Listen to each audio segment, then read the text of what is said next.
Hey guys, how are you? I hope you all are good. So today I'm gonna tell you 4 quick points using that you can enhance your export performance and reduce the render times. So what all steps are there? It really sucks when you work on the project for hours and hours, and at the time of export, if it takes longer than usual, or even if you are getting any export errors.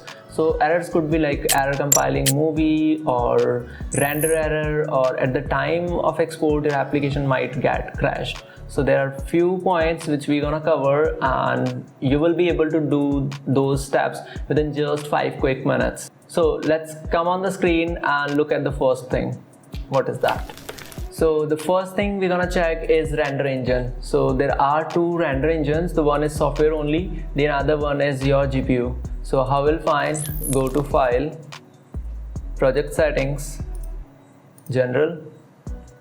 Here you see the first option would be render, and in that click on the drop down and you'll see these are the 3 options. So software only is like it will work on your CPU itself, the processor you have on your machine, and then we have OpenCL. The GPU is there included in your CPU itself, and the main dedicated GPU we have in this machine. So if you are using a Windows machine and if you have a NVIDIA card, then it will always reflect CUDA there, or if you are working on a Mac, then you will get an option Metal in there.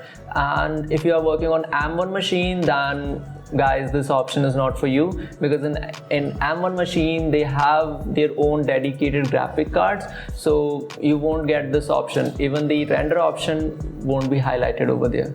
So you just make sure it's selected to CUDA and then hit OK. It was already there. So let me just show you a quick overview. Let's just say if I change it to software only and hit OK, if you can see the timeline, it was in yellow and now the maximum part turned into a red. So that means it's not working on the graphic card, it's working on CPU itself, and that requires the rendering to provide the optimized playback. So that is why make sure it's selected to CUDA. So let me just switch it again. And CUDA and OK. Here we go. So next step is we're gonna check the memory allocation. So go to Edit, Preferences, and here you'll find Memory. If you are a Mac user, then click on Premiere Pro, Preferences, and Memory. So a new panel would appear in front of you, and here is the memory allocation. So my machine has 16 gigabytes in total, and within that I reserved 3 gigabytes for other application and allocated 13 gigabytes to Premiere Pro itself. So just make sure that you allotted an adequate amount of memory to Premiere Pro. So the third thing we're gonna do is disable hardware encoding and decoding.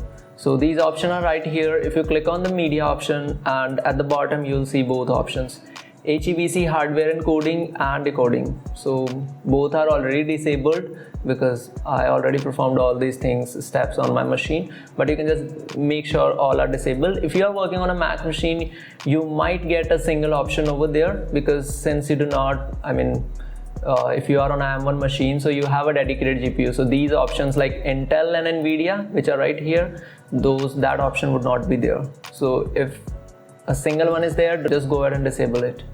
So that is the third one, and now we're gonna go with the last one, which we already discussed in our previous video, how you can clear the media caches. So media cache also plays a main role here. So go in the media cache, delete, and here's the option delete unused media cache, and hit OK.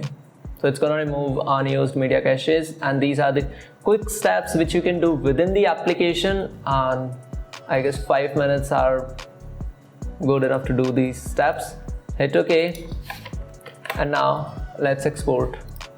Now you can go ahead and export whichever way you prefer. If you wish, send to media encoder, or you can quickly export it from here. So thank you so much guys for watching this video. I hope you like this one. So follow the steps and do let me know in the comments below if those steps helps in reducing the render time and increase Premiere performance. And don't forget to like, share and subscribe so never miss any updates.